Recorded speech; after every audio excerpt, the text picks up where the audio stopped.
Now to our other big story of First Alert Weather Day. Hurricane Erin churning out in the Atlantic. It's creating dangerous surf up and down the East Coast. Taking a live look now from North Carolina, courtesy of EarthCam. This is from Bonner Bridge Pier, connected to the southern Outer Banks. The storm is east of there. You can see all the dark clouds and rough surf. It is a similar story in our area. Check out these huge waves in Manasquan, New Jersey, where the wind is whipping.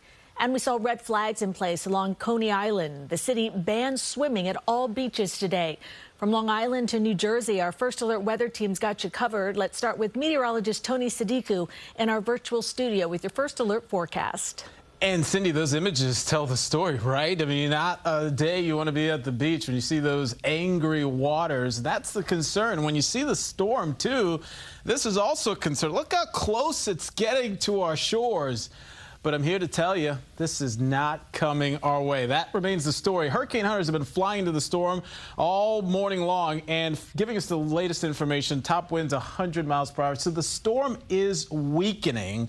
Pressure is also up, an indication of that. It's 260 miles east of Cape Hatteras, and it's not getting any closer. Movement north-northeast right now at 18. We expect it to move more northeast away from our coast, and that'll continue to be the case. Meanwhile, look at this. A lot of clouds. Clouds not going anywhere. It's another one of those days. Cool, too, with temperatures in the 60s as we check out your First Alert flyby. Our Chevy Chopper. A little drizzly, a little misty out there, but of course the headline today is the winds. They've been ferocious along the coast. That means coastal flooding issues. The later we go tonight, we've got coastal flood warnings up and down the Jersey Shore, south-facing shores. Meanwhile, advisories where it's not expected to be as severe along coastal Connecticut and the North Shore. Cindy, I'll have more on the local impacts from Erin, plus details on a brighter forecast ahead, too, when I see you in a bit. All right, Tony, thank you. And Hurricane Erin creating dangerous ocean conditions down the Jersey Shore. Christine Sloan joins us from Manasquan Inlet Beach with the latest.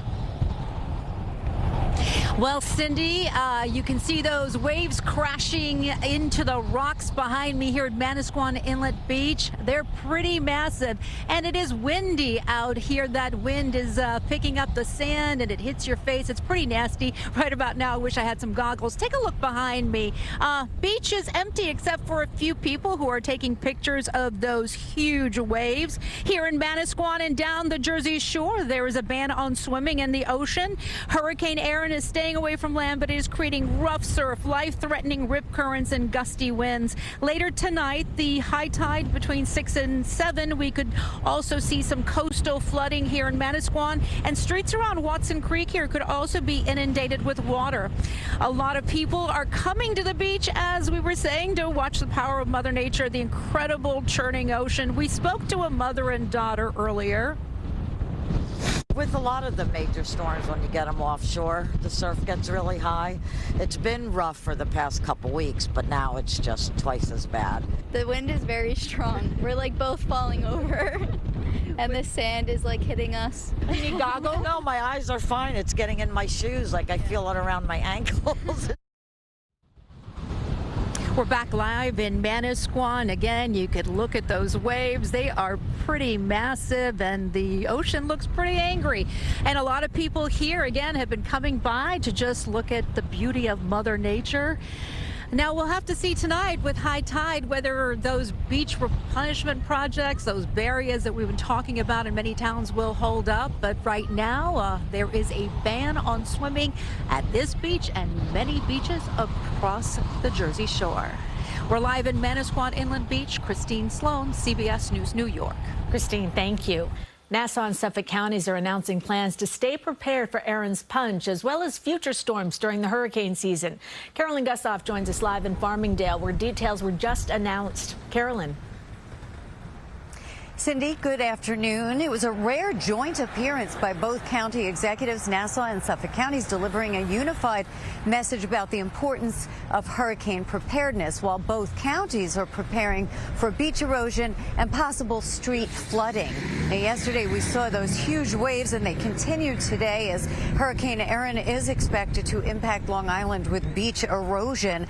Officials are monitoring for possible flooding. In Nassau County, they're saying it's more of nuisance flooding flooding in areas like Long Beach and Freeport that they're monitoring. In Suffolk County, they're looking closely at Fire Island and Montauk and Southampton. Both Bruce Blakeman and Ed Romaine say this being the first hurricane of the Atlantic season, it's important that all Long Islanders have a plan. Just in case, if you live along the shore or in a low-lying area, please make sure that you have water, have a plan to leave. God forbid we should have to make that determination, have a place to go, keep non-perishable food and manual can openers available. In case there's a power outage, make sure you have flashlights and batteries. Do not use candles. We're prepared for this hurricane as best we can. It's not going to do a lot of damage, but it will create erosion. It will create flooding.